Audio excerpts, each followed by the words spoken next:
श्री महाभारत द्वितीय अध्याय पर्व संग्रह पर्व श्लोक संख्या 50 से लेके श्लोक संख्या 60 तक इस प्रकार है। अर्जुनस्याभिगमनं पर्वज्ञेयमतः परम् ईश्वरार्जुनयोर्युद्धं पर्व कैरात संगीतम।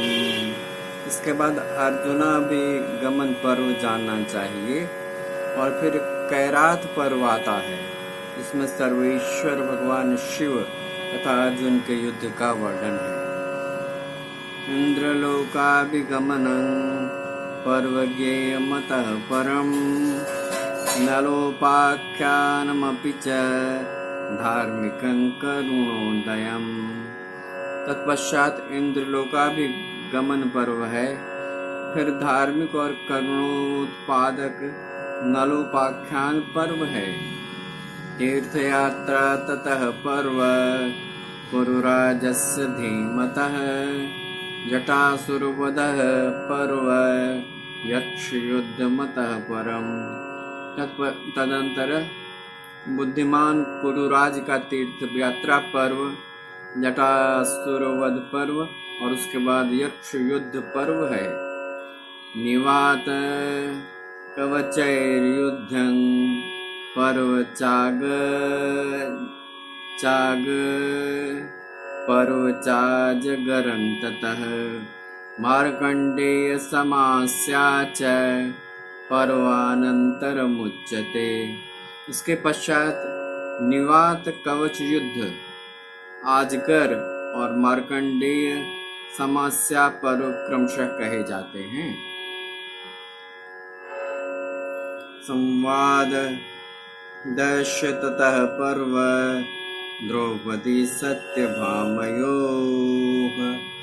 घोषयात्रा ततः पर्व मृगस्वप्नोद्भवं ततः व्रीहिद्रोणिकमाख्यान महेन्द्रद्युम्नं तथैव च द्रौपदी हरणं पर्व जयद्रथ विमोक्षणम्।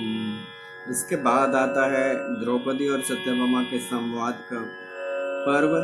इसके अनंतर घोष यात्रा पर्व है, उसी में मृग स्वप्नोद्भव और बृहद्रोणिक उपाख्यान है। तदंतर इंद्रद्युम्न का आख्यान और उसके बाद द्रौपदी हरण पर्व है, उसी में जयद्रथ विमोक्षण पर्व भी है। पतिव्रताया माहात्म्यं सावित्राश्चैवमद्युतम् रामोपाख्यानमत्रैव पर्वज्ञेयमतः परम्।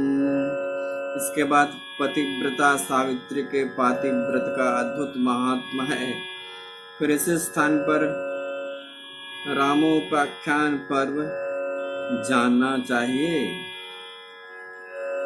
कुंडलाहरणं पर्व ततः परमिहोच्यते आरण्यं ततः पर्व वैराटं तदनन्तरम् पाण्डवानां प्रवेशस्य समयस्य च पालनम्। इसके पश्चात क्रमशः कुंडलाहरण और आरण्य पर्व कहे गए हैं। तदंतर विराट पर्व का आरंभ होता है, जिसमें पांडवों के नगर प्रवेश और समय पालन संबंधी पर्व हैं। कीचकानां वधः पर्व पर्व को ग्रहणं ततः अभिमन्योश्च वैराट्याः पर्व वैवाहिकं स्मृतम्। इसके पश्चात कीचक वध पर्व, गोहरण पर्व तथा अभिमन्यु और उत्तरा के विवाह का पर्व है। उद्योग पर्व विज्ञेयमत ऊर्ध्वं महाद्युतम्। ततः संजययानाख्यं पर्वगेयमतः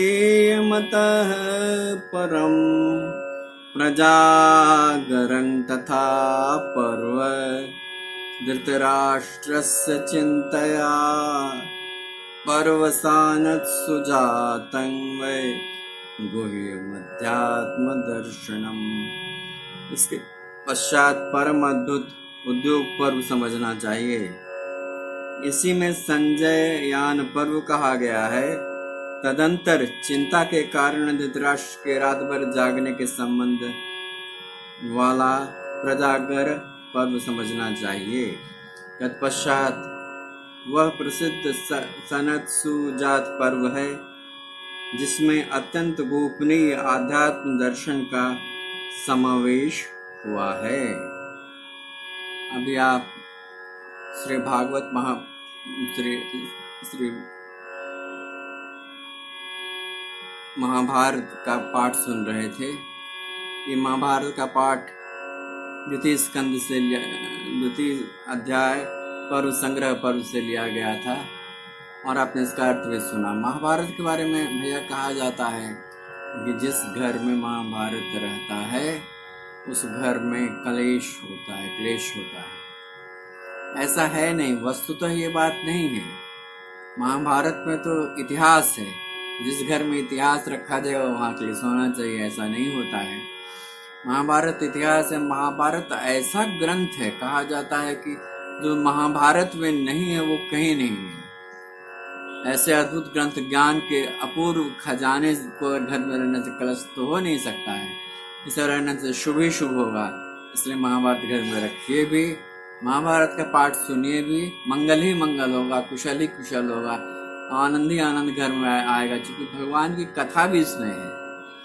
इतिहास में भगवान की कथा न हो कैसे संभव है? भगवान हमारे सनातन पुरुष अवतार, वो तो इतिहास का विषय हैं और वो हैं जहाँ वो हैं वहाँ शुभ है। इसलिए आप निश्चिंत रहें। महाभारत का पाठ जहाँ होता है वहाँ शुभ शुभ होगा। महाभारत ग्रंथ जहाँ रखा जाता है वहाँ शुभ शुभ होगा, अच्छा होगा। अब निस्संदेह निर्विकार रूप से निश्चिंत होकर महाभारत का पाठ भी सुनिए, महाभारत का ग्रंथ भी रखिए, सब शुभ शुभ मंगल मंगल होगा।